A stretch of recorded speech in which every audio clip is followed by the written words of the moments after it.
سبحان الله والحمد لله لا إله إلا الله الله أكبر. إن الحمد لله اللهم صل على محمد وعلى آل محمد كما صليت على إبراهيم وعلى آل إبراهيم إنك حميد مجيد.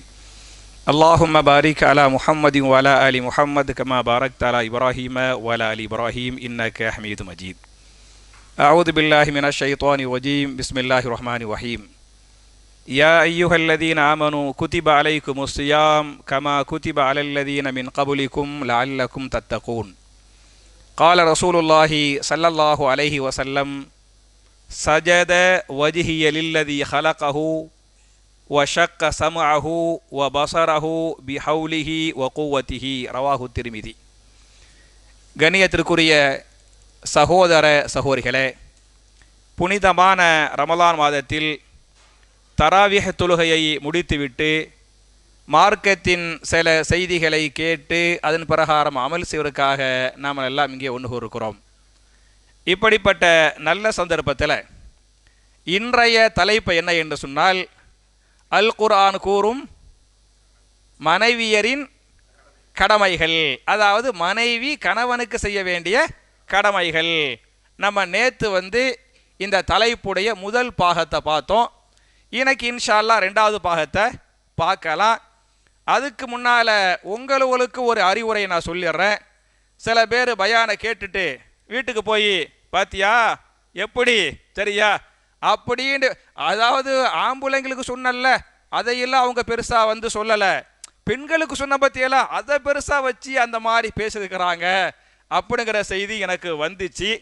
அதனால் உங்களுக்கு ஒரு 2-3 ஹதீஸை ஞாபகம் ஊட்டிடுறேன். ரசூல் ஸல்லல்லாஹு அலைஹி வஸல்லம் ஆண்களுக்கு சொல்கிறாங்க, ஹைருக்கும் ஹைருக்கும் லி அஹ்லிஹி வ அன ஹைருக்கும் லி அஹ்லி. உங்களில் சிறந்தவர் யார் என்று சொன்னால், யார் தன்னுடைய மனைவியிடத்தில் சிறப்பாக நடந்து சிறந்தவர் என்று பெயர் வாங்குகிறாரோ அவரே உங்களில் சிறந்தவர். புரியுச்சா? அப்போ சிறந்தவர் அப்படிங்கிறத நம்ம யார்கிட்ட வாங்கணும்னு சொன்னால், நம்ம ஒரு டாக்குமெண்ட் வாங்குறதுக்கு இல்லையா தாசில்தார்கிட்ட போய் கையெழுத்து வாங்கிட்டு வரணும், ஆர்டிஓட்ட போய் வாங்கிட்டு வரணும். கவர்மெண்ட் சொல்லுதா இல்லையா, தாசில்தார் கையெழுத்து போட்டால் தான் செல்லும், ஆர்டிஓ கையெழுத்து போட்டால் தான் செல்லும் அப்படின்ட்டு அரசாங்கம் சட்டம் வச்சிருக்கா இல்லையா? அதே மாதிரி அல்லாட்ட ஒரு ஆண் நல்லவன் என்று பேர் வாங்க வேண்டும் என்று சொன்னால் யார்கிட்ட கையெழுத்து வாங்கின? மனைவிட்ட. கஷ்டம்தான், ரொம்ப கஷ்டம்தான், ஆனால் மனைவிட்ட நல்லவேன்னு பேர் வாங்கணும் அப்படின்னு நான் சொல்லலை. சொன்னது யாரு? ரசூல் ஸல்லல்லாஹு அலைஹி வஸல்லம் சொல்லிருக்கிறாங்க அப்படிங்கிறத உங்கள் மனசில் ஏற்றிக்கிறனும். ஒன்று.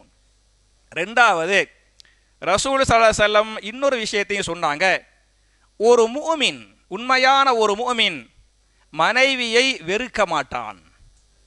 மனைவியை வெறுக்கிறான் என்று சொன்னால் அவர் உண்மையான முஃமினாக ஆக மாட்டான். புரிஞ்சா என்று சொல்லிவிட்டு சொன்னார்கள், இன் கரிஹ மின்ஹா ஹுலுகன் ரலிய மின்ஹா ஆகர். மனைவியின் சில குணங்கள் பிடிக்கவில்லை என்று சொன்னால் அதற்காக கோபப்படாதே, அதற்காக நீ வெறுக்காதே.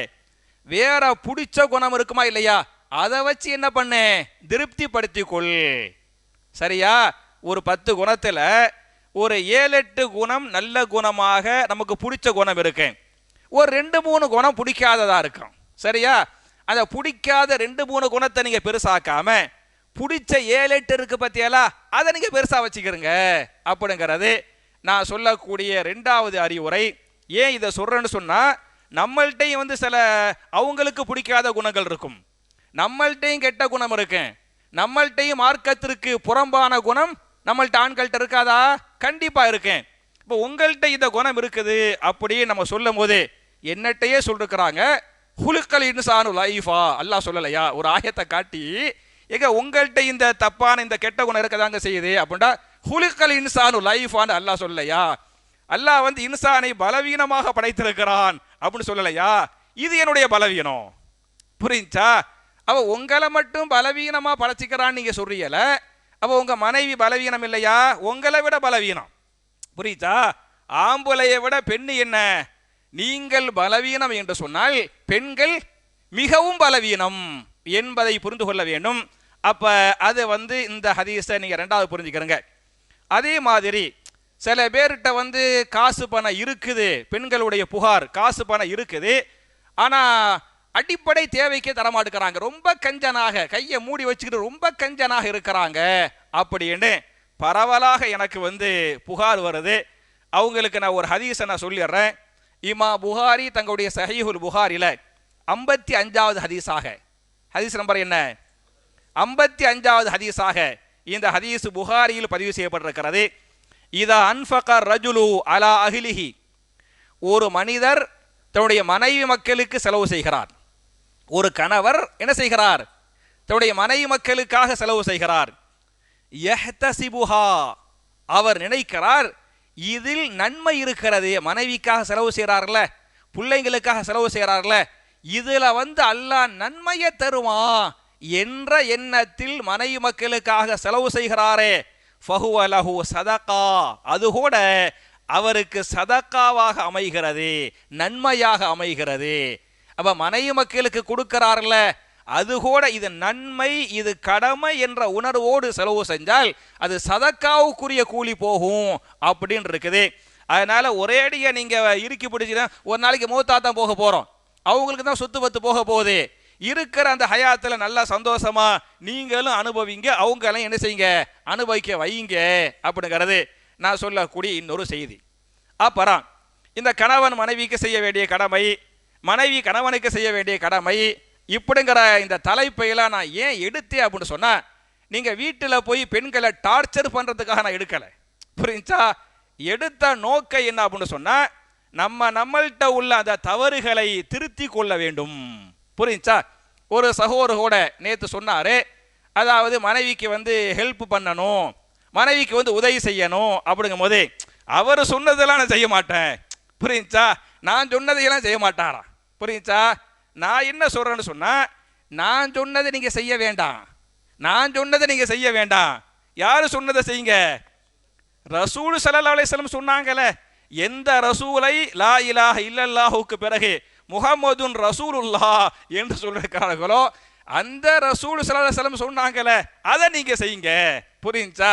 அப்படிங்கிறத நீங்க புரிஞ்சுக்கிட்டு, அப்ப இந்த தலைப்பின் நோக்கம் என்பது நம்ம எல்லாரும் பரஸ்பர உரிமைகளை கடமைகளை புரிந்து கொண்டு நடந்து துனியாவுல சந்தோஷத்தை பெற்று மறுமையிலேயே நம்மெல்லாம் குடும்பத்தோடு, கணவன் மனைவி பிள்ளைகள் குடும்பத்தோடு என்ன செய்யணும், சொர்க்கத்தில் இருக்கணும். நான் ஒவ்வொரு ஜும்மா குத்துபாவிலையும் சொல்லுவேன், துவா செய்வேன். நான் வாயால சொல்லலை, என்னுடைய கல்பால யா அல்லாஹ் இந்த மாதிரி எங்களை சேர்த்து வையல்லா, எங்களை சேர்த்து வையல்லா. இன்னும் நான் ஓப்பனா நான் உடைச்சே உங்கள்கிட்ட பேசுறேன். நான்லாம் மாஷா அல்லாஹ் தபாரக்கல்லா டெய்லி என்ன செய்வேன்னு சொன்னா, யா அல்லாஹ் என்னுடைய மனைவியோடு என்னைய சொர்க்கத்திலையும் ஜன்னத்துல் ஃபிர்தௌஸிலையும் எங்களை சேர்த்து வையல்லா. இதே மனைவியோடு துனியாவில் எந்த மனைவியோடு வாழ்றோமோ இதே மனைவியோடு எங்க ரெண்டு வரையும் சொர்க்கத்தில் ஜன்னத்துல் ஃபிர்தௌஸ் எங்களை கணவன் மனைவியா சேர்த்து வையல்லா அப்படின்னு நான் டெய்லி துவா செஞ்சிருவேன், புரிஞ்சா? அது வந்து பெரிய ஒரு சந்தோஷம், பெரிய ஒரு சந்தோஷம். ஏன் அப்படின்னு சொன்னா, குர்ஆன்ல அல்லாஹ் சொல்லி காட்டுறான், சூரத்து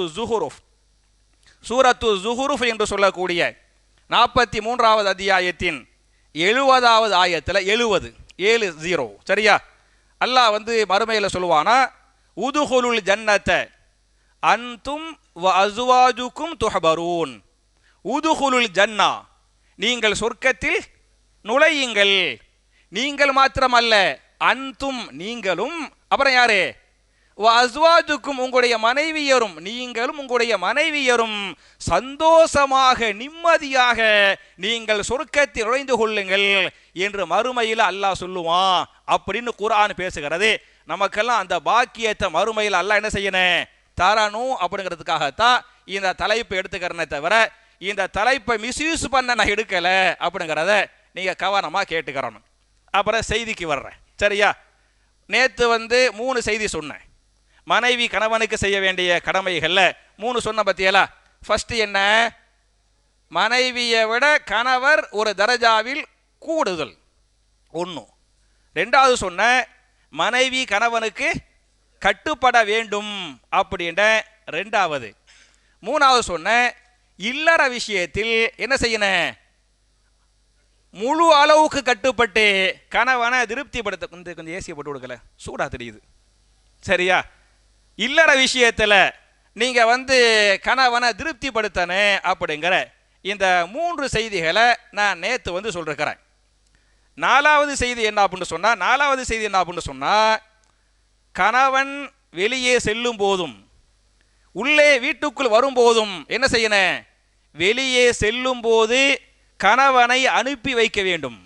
கணவர் வீட்டை விட்டு வெளியே போறாரு, அப்ப நீங்க பாட்டில் உங்க அம்மாட்டையோ உங்க அக்கா தங்கச்சிட்டையோ மணிக்கணக்கா போன்ல பேசிக்கிட்டு அவர் போயிட்டு வர முடிச்சு, புரியுச்சா? அப்படிலாம் இருக்கக்கூடாது. என்ன செய்யணும்? உங்க அம்மாவை விட உங்க அக்கா தங்கச்சியை விட உங்க போனை விட எது பெருசு? கணவர் பெருசு. அதனால அதை கட் பண்ணி போட்டு லைன்லயே இருந்தா கூட முக்காவாசி மூலம் அங்கிட்டு இருக்கும், புரியுச்சா? போனை கட் பண்ணி போட்டு என்ன செய்யணும்னு சொன்னா கணவரை வழி அனுப்பி விடணும், புரியுதா? அதே மாதிரி கணவர் வேலையை விட்டுட்டு முடிச்சு விட்டு வீட்டுக்கு வர்றாரு. அப்படி வீட்டுக்கு வரும்போது நீங்க எவ்வளவு பெரிய ஆள்கிட்ட பேசிக்கிட்டு இருந்தாலும் என்ன செய்யணும்? உங்க போனை கட் பண்ணி விட்டு கணவனை வரவேற்க. 1000 டென்ஷன்ல கணவன் வர்றதுக்கு வாய்ப்பு இருக்குது. கணவனை வரவேற்கணும், கணவனுக்கு ஹிதுமத்து பண்ணணும், கணவனுக்கு தண்ணி கிணி தேவைப்படும் எடுத்து கொடுக்கணும். அப்ப போகும்போது வழி அனுப்புவதும் வரும்போது சிரிச்ச முகத்தோடு இன்முகத்தோடு கணவனை வரவேற்பதும் ஒரு மனைவியின் மீது கட்டாயமான கடமை. அந்த டயத்தில் யார்கிட்டையும் போனை பேசி நீங்க பாவத்தை சம்பாதிக்காதீங்க அப்படிங்கிறது நான் உங்களுக்கு சொல்லக்கூடிய 4வது செய்தி. இதை பத்தி ஒரு ஹதீஸை இமாம் நசை அவர்கள் தங்களுடைய நசைங்கிற கிதாபுல 3231வது ஹதீஸாக இந்த ஹதீஸ் பதிவு செய்யப்பட்டிருக்கிறது. சஹாபாக்கள் ரசூலுல்லாஹ்ட்ட கேள்வி கேட்பாங்க, பெண்களில் சிறந்தவர் யார்? பெண்களில் சிறந்தவர் யார் அப்படின்னு கேட்டாங்க. ரசூல் ஸல்லல்லாஹு அலைஹி வஸல்லம் பதில் சொன்னார்கள், அல்லதி தசுர்ருஹு இதா நவர வ துதீஉஹு இதா அமர. கணவன் பார்க்கும் பொழுது, கணவன் வெளியிலேருந்து உள்ள வர்றான்ல, அப்ப உள்ளே வருகிற போது கணவனை பார்த்து விட்டால் கணவனை எவள் சந்தோஷப்படுத்துகிறாரோ இன்முகத்தோடு வரவேற்று கணவனை சந்தோஷப்படுத்துகிறாளே அவளும், இதா அமர, கணவன் கட்டளையிட்டால் அதற்கு கட்டுப்படுகிறாளே அவளும் தான் பெண்களில் மிகச்சிறந்த பெண் அப்படின்னு நான் சொல்லல. சொன்னது யாரு? ரசூல் ஸல்லல்லாஹு அலைஹி வஸல்லம் இப்படி சொல்லிருக்கிறாங்க என்று ஹதீஸ் பேசுகிறது. அதனால கணவனை வழி அனுப்பணும். மாஷா அல்லாஹ் தபாரக்கல்லாஹ். நிறைய நான் மாற்று மத சகோதரிகளை பார்த்துருக்கிறேன். நம்ம 2 வீலர் வண்டி ஓட்டி இருக்கும் போது வீட்டுக்காரர் போவாரு, வெளியில பேச வேண்டிய அது பெரிய இன்பங்க, பெரிய சந்தோஷம், புரியுச்சா? அந்த அப்பா நின்று மாப்பிள்ளைய வழி அனுப்பி விடுவாங்க. வர்றாரா கரெக்டா என்ன செய்வாங்க?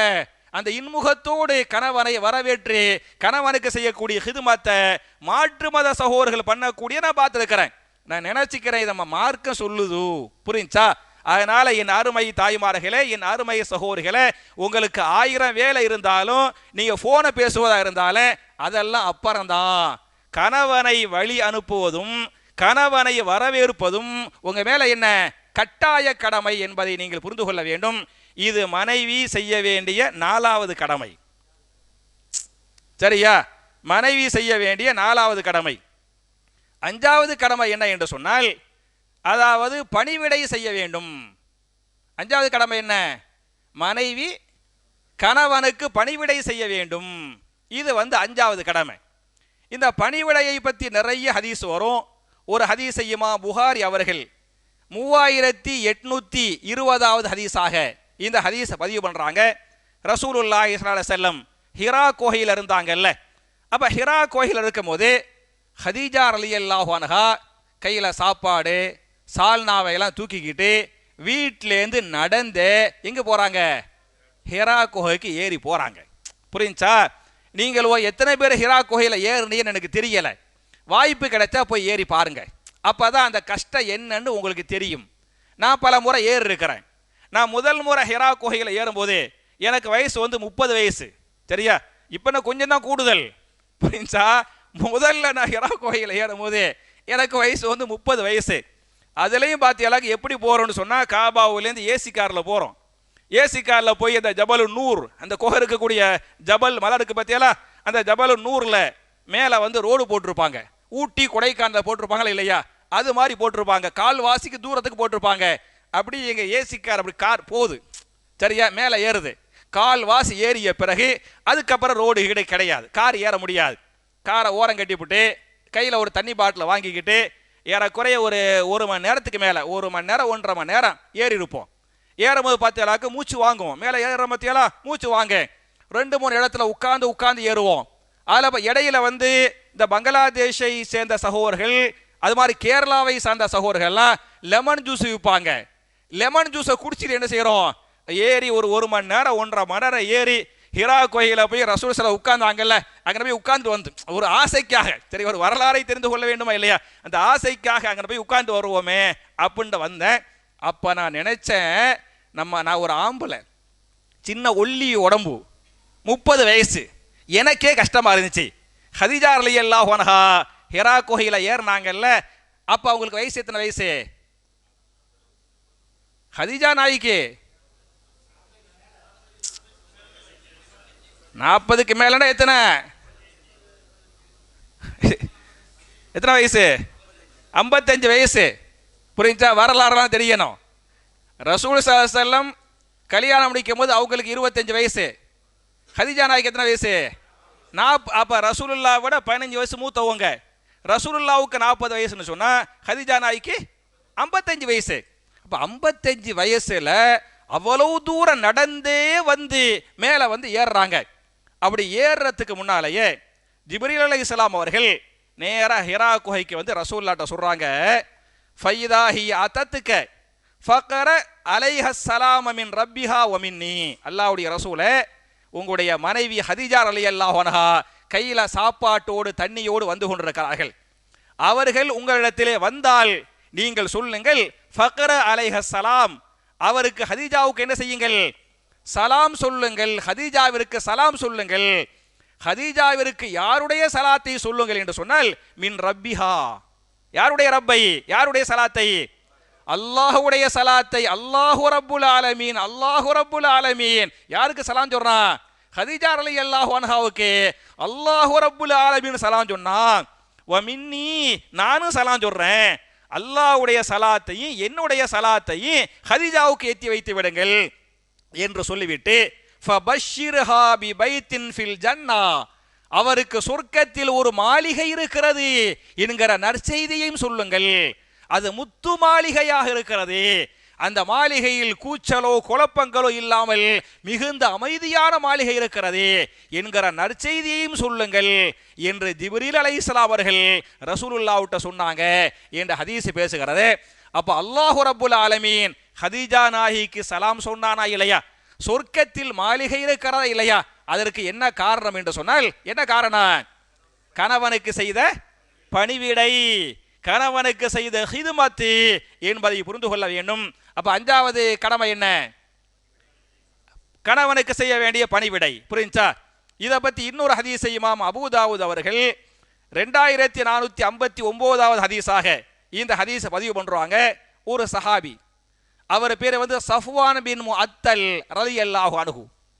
சஹாபி பேர் என்ன? சஃப்வான் பின் முஅத்தல் ரலியல்லாஹு அன்ஹு.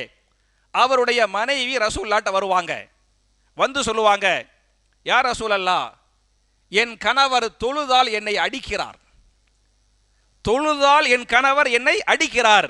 நம்மெல்லாம் தொழுவ மாட்டுக்கிறாங்களேன்னு பண்ண வேண்டியிருக்குது, மனைவி அடிக்கக்கூடாது. புரிஞ்சா? அவர் சொல்றாரு, என் கணவர் தொழுதால் என்னை அடிக்கிறார், நோன்பு வைத்தால் முறிக்குமாறு வலியுறுத்துகிறார், நான் என்ன செய்யட்டும் அப்படின்ட்டு அவருடைய மனைவி ரசூலுல்லாஹ்ட்ட புகார் பண்றாங்க.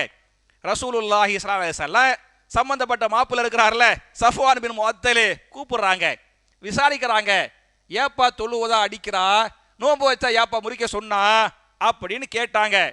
சூப்பரான காரணம் சொன்னார். சரியா? அவர் என்ன சொன்னார் அப்படின்னு சொன்னா, யா ரசூலல்லாஹ், ஆனா ரஜுலுன் ஷாபுன் ஃபலா அஸ்பிர், இதான் சொன்ன காரணம். ஆனா ரஜுலுன் ஷாபுன், நான் வாலிபனாக இருக்கிறேன். நான் யாரு? வாலிபனாக இருக்கிறேன். ஃபலா அஸ்பிர், என்னால் சபூராக இருக்க முடியவில்லை. புரிஞ்சா? அப்படின்ட்டாரு. அப்ப என்ன அர்த்தம், என்ன சொல்ல வர்றாரு அப்படின்னு சொன்னா, எப்ப பார்த்தாலும் தொழுதுகிட்டே இருக்கிறா அப்படின்னு சொன்னா, புரிஞ்சா? எப்ப பார்த்தாலும் தொழுதுகிட்டு இருக்கிறா சொன்னா, அப்போ பகல் நேரத்தில் கணவன் மனைவி சந்தோஷமாக இருக்கிறமா இல்லையா? அப்போ என்ன எப்படி இருக்கிறது? ஹிதுமத் பண்ணுவா இல்லையா? பண்ண முடியலை, அதுக்காக அடித்தேன்.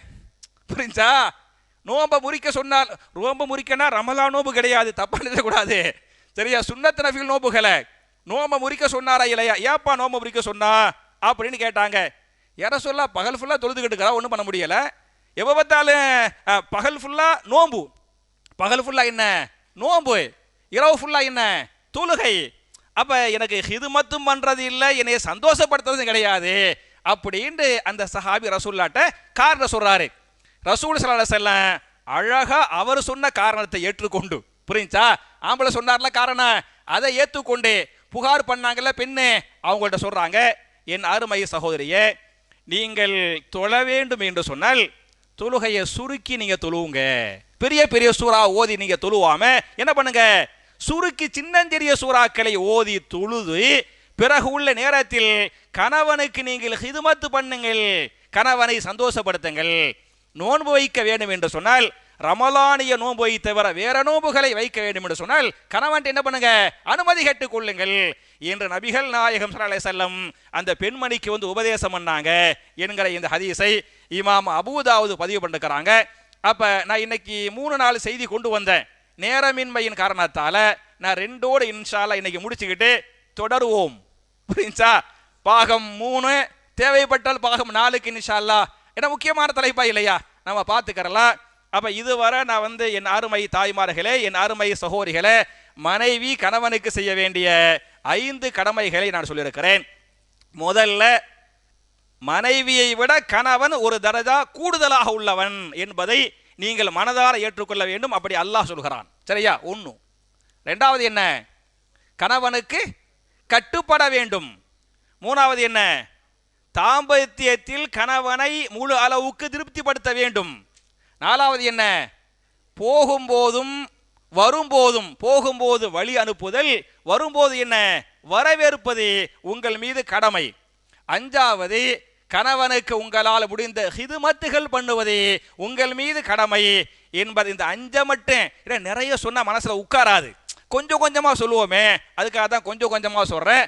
அப்ப என் அருமை சகோதரர்களே, என் அருமை தாய்மார்களே, எப்படி ஹதீஜா ரலியல்லாஹு அன்ஹா கணவருக்கு ஹிதுமத் பண்ணாங்களோ, சஹாபிய பெண்மணிகள் கணவருக்கு ஹிதுமத் பண்ணாங்களோ, அதன் மூலமாக சொர்க்கத்தை அடைந்தது மாத்திரமல்லாமல் சொர்க்கத்தின் மாளிகையை பெற்றுக் கொண்டார்களோ, அதுபோன்று என் அருமை தாய்மார்களே, என் அருமை சகோதரிகளே, கணவனுக்கு பண்ண வேண்டிய ஹிதுமத்துகளை பண்ணி சொர்க்கத்துக்குரியவர்களாக, சொர்க்கத்தின் மாளிகைக்குரியவர்களாக நாம் எல்லோரையும் அல்லாஹ் ஆக்கி அருள்வானாக என்ற துஆவோடு முடிக்கிறேன்.